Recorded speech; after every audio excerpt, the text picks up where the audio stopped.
તો હવે ડાયરો લઈને આવી રહ્યા છે કાળુભાઈ.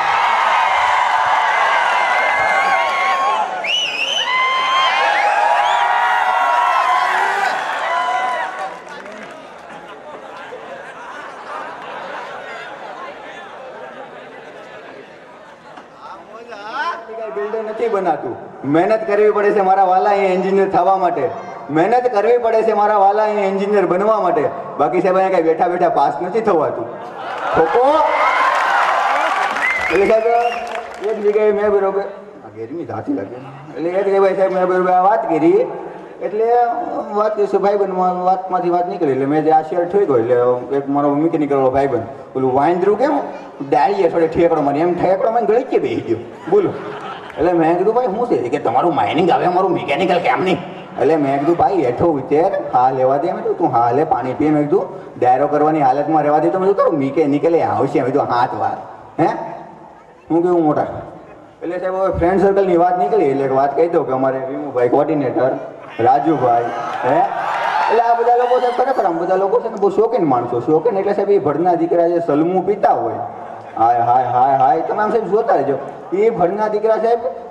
અડધી રાતે ખુલ્લા ટેરેસમાંથી આમ આમ ઉભડક બેસી જાય. ઉભડક આમ ઉભડક બેસી નીચે કાંઈ સલમું સડાવતા હોય આમ જો સલમું સડાવતી એ એક કસમાં તો ભડના દીકરા વેચ એકની તો ભેડકી કાઢી નાખે હોય ભેડકી. હવે સાહેબ આમાં આપણને ન ખબર પડે કે આ ભડના દીકરા અહીંયા એન્જિનિયરિંગ કરવા એવા ભડકી પાડવા હે હવે એમાં કરવું તો હું હે. એટલે સાહેબ અમારો કવિ લખે છે કે નથી મફતમાં મળતા એ નથી મફતમાં મળતા એના મૂલ્ય ચૂકવવા પડતા. આ જગતમાં એન્જિનિયરિંગ પણ આ બાપ નથી મફતમાં મળતા હે મારા વાલા એની માટે 4-4 વર્ષનો ભોગ આપવો પડે. અમુક લકી કસ્ટમર એને તો 5-7 વર્ષ થઈ જાય તો નથી ખબર પડતી કે હવે આને પૂરું કરાય હે. એટલે સાહેબ મૂળ વાત મારે એ તમને કરવાની કે 3-4 વર્ષ પહેલાં જ્યારે અમે કોઈ કોલેજમાં નહોતા એમાં એટલે બરાબર અમે સ્કૂલ ચેપ્ટર ક્લોઝ કર્યું બધા કોલેજની અંદર પ્રભુતાના પગલા માંડવાના હતા ત્યારે સાહેબ બધા કેવા સપના જોતા કે આમ ખરેખર બધાને આમ હોય ને ત્યાં ખરેખર આમ છે કોલેજનું નામ આવતું ને હરક પોતડા થઈ જતા કાંઈ હવે આ ભાઈડો કોલેજ કરવાનો છે હે આ સાઈડમાં રહી કોલેજ કરવાનું છે હે.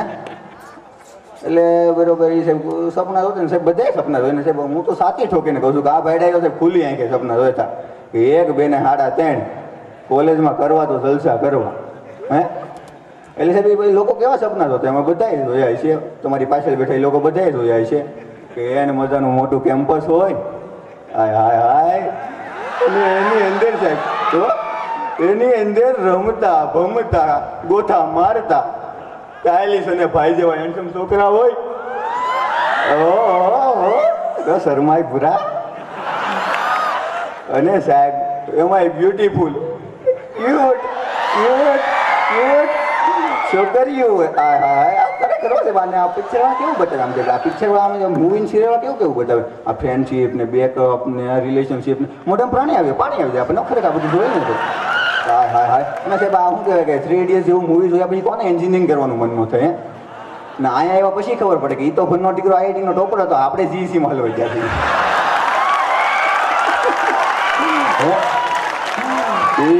એટલે હું આમ હવે વિચાર કે ભાઈ હવે કોલેજમાં જાવું બાપના બગીચાની જેમ રહેવું હે મન ફાવે ત્યાં આવવાનું મન ફાવે ત્યાં જવાનું જલસા કરશું આ બધું એવું આવું બધા સાહેબ બધા વિચાર્યું હોય પણ જે એડમિશન લીધું આપણે ને કોલેજમાં આવ્યા ત્યાં મોટા ભાઈ આમાંનું કંઈ જ નહીં સાહેબ હે આપણી કોલેજમાં આમાંનું કંઈ જ નહીં હે સાહેબ ખુલ્લી આંખે જોયેલા સપનાનો એક જ ઝાટકે ભાંગીને ભૂકો થઈ ગયો સાહેબ ધબડકો બોલી ગયો મારા વાલા ધબડકો બોલી ગયો ઝળઝળી આવી ગયા ઘરે કેમ થયું કે આરો રોંગ નંબર લાગી ગયો શું હે એટલે ધીરે ધીરે સાહેબ કોલેજ ચાલુ થઈ ને આજ ખરેખર સર ઓય ભાઈ આમ સાઈડમાં મારા વાલા બેહવાની જગ્યા છે ના બેહો મોટા ભાઈ એટલે સર આજ ખરેખર સપના બધા હાસા થતા દેખાય છે ખાસ કરીને હું તમામ આ પ્રોગ્રામની પાછળ રહેલા શિક્ષક મિત્રો અને ખાસ કરીને વાલા વિદ્યાર્થી મિત્રો અને સ્પોન્સરોને ખરેખર હૃદયપૂર્વક એકવાર તાળીઓના ગડગડાથી વધારવા માગું છું કે જેના લીધે આપણા આ બધા જ સપના સાચા થયા અને આ ભાઈડો કે હજુ ડાયરો કરવાયો એટલે સાહેબ મૂળ વાત એટલે આપણે ધીરે ધીરે સાહેબ અમારી કોલેજ ચાલુ થઈ એટલે ધીરે ધીરે સાહેબ કોલેજ ચાલુ થઈ ને લોકો એકાબીજાના ઇન્ટ્રોડક્શનમાં આવતા જાય એકાબીજાના સંપર્કમાં આવતા ગયા અને અમુક વિમલભાઈ આપણે વિમલભાઈ વિમુ જેવા સાહેબ ને અમારે ધવલ પટેલ જેવા સાહેબ અમુક જવાના તો ઇન્ટ્રોડક્શન એટલા વધી ગયા સાહેબ એટલા વધી ગયા કે મેથ્સ ક્લાસરૂમમાં હાલતી હોય ફિલ્ડિંગ બહાર ભરાતી હોય સાહેબ મેથ્સ ક્લાસરૂમમાં હાલતી હોય ફિલ્ડિંગ બહાર ભરાતી હોય લેબ માઇનિંગની હોય હાજરી સિવિલમાં પૂરાતી હોય હે સાહેબ લેબ માઇનિંગની હોય હાજરી સિવિલમાં પૂરાતી હોય એમાં ભરના દીકરા કે ધારું એવું રિઝલ્ટ આવ્યું નહીં હવે તારક લેબ ફેરતો આવે ને સિવિલમાં બેઠું રહેવું એમાં ધવલભાઈ જેવાય સાહેબ સિવિલના એટલા પાણી પાયા હોજરી ખરાબ કરી દીધી પણ કઈ મેળ આવ્યો નહીં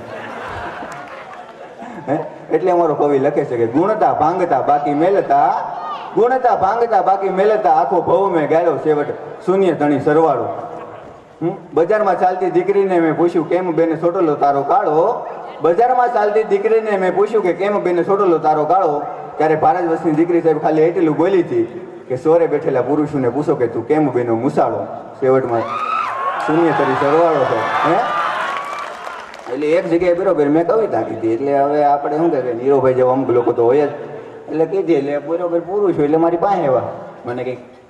ખરેખર કાળુભાઈ મજા આવી ગઈ તમે જે કીધી એમાં બહુ જ આનંદ આવ્યો ઘણું બધું શીખવા મળ્યું મેં તો હાલ એટલે હું એ શીખી ગયો છે આપણી પાસેલી એ તો એ કહે છે નહીં એટલે મને કે એકચ્યુઅલી ઘણા દિવસોથી મને ક્વેશ્ચન હતો કે આ ભગવાન એસેસરીમાં શું ફેરફાર રાખ્યો છે આપણામાં એટલે મેં તો એસેસરી શું કરે મેં તો કંઈક સીધું બોલે તો મેં તો કંઈક ખબર પડે હવે કંઈક ગુજરાતીમાં મેં તો કંઈક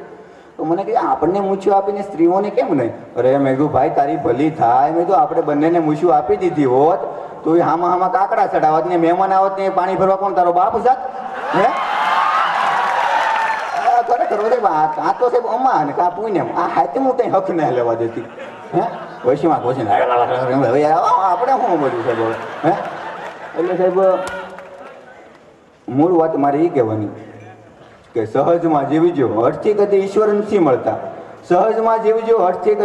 નથી મળતા અહીં બેઠેલી બધી પાર્વતીને કોઈ દી શંકર નથી મળતા સાહેબ ઘણાને મારી જાય ભટકાઈ જાય પિતા પર્વતનું ઘર છોડી નીકળતી છે પીયું માટે અહીં બધી કાઠાળી નદીને સાહેબ કદી સમંદર નથી મળતા અમોને એવડા મોટા હૃદય બક્ષ્યા છે પ્રભુએ કે સાહેબ અમારા કાળજા કાપે ને એવા ખંજર નથી મળતા હે એટલે સાહેબ મૂળ વાત તો મારે હમણાં કંઈક ફિલ્મી જમાનો છે એટલે મૂળ વાત તો મારે ફિલ્મી ડાયરાની જમાવવાની છે એટલે એ સાહેબ એમ કહેવાય છે કે પાલનપુરની માલિપા અમે ફિલ્મ જોયું હમ આપકે હે કોણ આ વાત છે મારા સલમાન ભાઈની આ વાત છે માધુરી બેનની આ વાત છે આલોક નાથની આ વાત છે ઓલા રોસડાવાળા કુતરાની બાપ હે એમ કહેવાય છે કે આ ફિલ્મની અંદર ખૂબ તું દિગતાના વાહ રામજી માધુરી બેને કહ્યું કે પૈસે દે ને સલમાન ભાઈ ખાલી એટલું બોલ્યો તો કે પેલા ખાડા દઈ દે બાપ આ બખડ સંતની અંદર બધું હાલતું જાય છે મહેનીશભાઈ પહલ અને રેણુકાબેન છાણીના લગ્નની વાત હાલે છે અને એ લગ્નની માલિપા સલમાન ભાઈ અને માધુરી બેનની નજરથી નજર મળી જાય છે અને એ દિવસ માધુરી બેન ખાલી એટલું બોલી હતી કે દીદી તેરા દેવર દીવાના ને જોને ગુડિયો કો ડાલે દાના અરે રે દીદી તેરા દેવર દીવાના ને જોને ગુડિયો કો આજ ગીત જેવું ખલાસ થાય છે આ બખડ સંતની અંદર કોઈને કઈ ખબર પડતી નથી પણ એક દિવસ એ સલમાન ભાઈના ભાભી રેણુકા દેવી શાણેને ખબર પડી જાય છે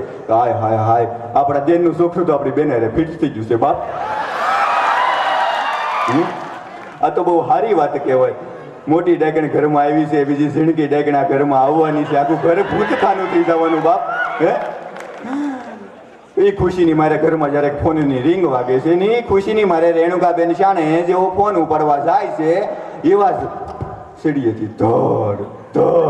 ધડ કરતા નીચે આવે છે વિમલભાઈ એ હું તમને સલમાન ભાઈની વાત કરું કે થડી બાંગ કરતો એની ભાભી પાસે જાય છે અને તેથી સલમાનભાઈ સાહેબ ખાલી એટલું બોલ્યો છો કે તું આજ પેઢી તો ભલે પેઢી જો તું મરતી હો કાલે તો આજ મરી જાય છે પણ આપણા લગ્નની વાત તું કરતી જાય છે બાપ નકર હું કુંવારો ભૂત રહી જવાનો હું માંડો મરી જવાનો બાપ આપણા લગ્નની વાત તું કરતી જાય છે એમ કહેવાય છે કે રેણુકાબેન શાણે હોસ્પિટલમાં બીમાર પરિસ્થિતિમાં બેઠા હોય કાંઈ બોલી નથી એકતા કાંઈ ચાલી નથી એકતા મહેનીશભાઈ પહલના પત્ની રેણુકાબેન શાણે મહેનીશભાઈ ભલને ઈશારામાં સમજાવે છે કે રેવા દેજે કોડા આમાં ઊંડો ઉતરતો નહીં. મારા મરી ગયા પછી માથુરીમાં બહુ ઊંડો ઉતરતો નહીં બાપ. આ કોકનો માલ છે, કોકનો દાગીનો છે, આ કોકની આઈટમ છે બાપ. આમાં ઊંડો ઉતરતો નહીં. પણ સમજાવવાથી સમજે નહીં આ જનાવરની જાત. હે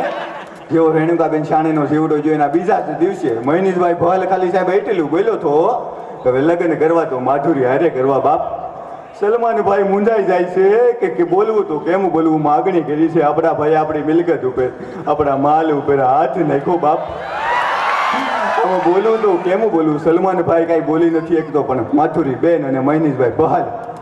લગ્ન માટે તૈયાર થાય છે અને મંડપમાં બેઠા હોય. અને એમ કહેવાય છે કે જ્યારે માધુરી બેન રોતા રોતા મંડપમાં બેઠા હોય અને પેલું રૂસડા વાળું કૂતરું કે જેના મોઢામાં એક સીઠી આવી જાય છે અને બાગડતીના તાક માક ધાક કરતું કરતું એ જે મનીષભાઈ પહલના મંડપમાં મનીષભાઈ પહલ પાસે આવે છે અને મનીષભાઈ પહલના હાથમાં એ સીઠી આવી જાય છે અને બાપુ બધી ખબર પડી જાય છે અહીંયા. કાય હાય હાય આમાં તો સલમાન અને માધુરીના પ્રેમનો હલાડ થાય છે બાપ. આપણા હાથે બહુ મોટું પાપ થાય છે. આપણા ભાઈના માલના લગ્ન આપણી હારે થાય છે. આ મજા ત્યારે મહેનીશભાઈ સીટી બાજુમાં મૂકીને ખાલી એટલું બોલ્યા હતા કે મારા લગ્ન થાય છે, હવે સલમાન અને માધુરીના લગ્ન કરાવું છું. ભલે સલમાન અને માધુરીના લગ્ન થાય છે, છેવટે આ જબરો દાગીનો તો આપણા જ ઘરમાં જાય છે ભાઈ. હા બોલો સલમાન ભાઈ કી, માધુરી બેન કી. ફિલ્મી ડાયરો કર્યા પછી એટલું તો જરૂર કહેવાનું મન થાય કે કોણ જાણે છે શું નાખ્યું છે આમાં વાટીને, કોણ જાણે છે શું નાખ્યું છે આમાં વાટીને, બાકી આમ જ નોખે છે આ માટીને સાહેબ. હે એટલે સાહેબ હમણાં અમે સપનામાં સાહેબ સાયના ભૂકી ગયા. એટલે હું ને અમારે ધવલભાઈ ને અક્ષય ને રાજભાઈ સાહેબ બધા ભડી ગયું વડાવલા બધા. હે ભામ એટલે હવે સાહેબ હવે સાયના ભૂકી જતા નથી, પાછું તો આવું કે નહીં. હે એટલે એ બરોબર અમે સાહેબ એરપોર્ટમાંથી બેઠા હતા. એટલે કે ત્યાં એક સાયનીસ આવીને અમારે રાજભાઈને પૂછ્યું we are from China. Rajbhai કીધું વી આર આઈના. મેં કીધું રહેવા દે ડાયના, આની અરે ધડ ન રહેવાય ને કે ન રહેવા દે ચાઇના. ના ખરેખર છે પણ તમે એકવાર સાયના જજો સાહેબ, અમે નથી જ્યાં પણ તમે જજો. બેંકમાં લોન લઈને જજો સાહેબ, જોયા જેવા લોકો 66 ફૂટિયા જ બધા. એ હા સીબા જેવા નાકો હોય ને ફૂલ મરચા જેવા ઢીકો મારીને બેહાડી ન દીધા હોય એવા. હે ના તો સાહેબ મને તો એવું જ લાગે ભગવાનને ટાઈમ જ નહીં મળ્યો મોડલ બનાવવાના. ઝેરોક્સ મશીનમાં નાખી દીધા કોપી પેસ્ટ એક જ જેવા બધા હો સાહેબ, એ ખબર જ ન પડે. હે એટલે એટલા બેઠા ને એટલે એ સાહેબ અમે બેઠા હતા ત્યાં સાહેબ ભૂકા કાઢી નાખે એવું સાઇનામાં એનાઉન્સમેન્ટ થયું. હવે આપણને તો હવે ગુજરાતી માઇન્ડ આવડે, ચાઇનીઝમાં શું ખબર પડે. હે હવે ઓલી બિલાડીમાં કૂતરો ન થોડે મિયાવ મિયાવ કરતો ને ભાઈ શાવ હિમાવ શાવ હિમા શાવ હિમા. લે હવે ત્યાં અમારે ધવલભાઈ બોલ્યા કે કાળુભાઈ મેં કીધું હે એ સારું શું સાયનામાં ન જઈને મેં કીધું કાં એ મને ક્યાં સાયનીઝ આવડે. લે મેં કીધું ભાઈ સારું શું તું ન જઈને તારા મેં તારી એવા ભારતમાં થશું હોય મેં કીધું અહીંયા. એટલે સાહેબ હવે આપણે એરપોર્ટની વાત કરી, હવે સાહેબ રેલવે સ્ટેશનની વાત કરી. એટલે તમને શું લાગે એરપોર્ટમાં તો એનાઉન્સમેન્ટ થતા હોય રેલવે સ્ટેશનમાં થાય. હે એટલે કેવા થાય એમાં શું કે કૃપયા યાત્રીગણ ધ્યાન દે. ગમે એવું છે ધ્યાન તો આપણે જ દેવાનું. હે કૃપયા યાત્रीगण ध्यान दें, ओखा बांद्रा पालनपुर टर्मिनस से जाने वाली ट्रेन 3 नंबर के प्लेटफॉर्म की जगह 8 नंबर पे आएगी. અને સાહેબ એ ભરના દીકરા ઓલો નાણાં મંત્રી કેમ બજેટ ટાણે મૂંઝાય, ભરના દીકરા એવા મૂંઝાય કે સામાન ખોટું પુલ વટીને 8 નંબર રૂપિયા જાવું ક્યાં, તો તે સાહેબ પુલી ન મળે. એમાં ભરના દીકરા અડધા ટચી જ થઈ જાય. कृपया यात्रीगण ध्यान दे, पालनपुर टर्मिनस से जाने वाली ओखा बांद्रा 1.5 घंटा लेट है. હવે આમાં સાહેબ આપણે ધ્યાન દેવાનું છે સરકારને. અને સાહેબ હું તો કહું છું કે સરકારશ્રીને સાહેબ અમારા બધા વતી વિનંતી છે કે ટ્રેનના ભાડા વધારો એટલે વધારે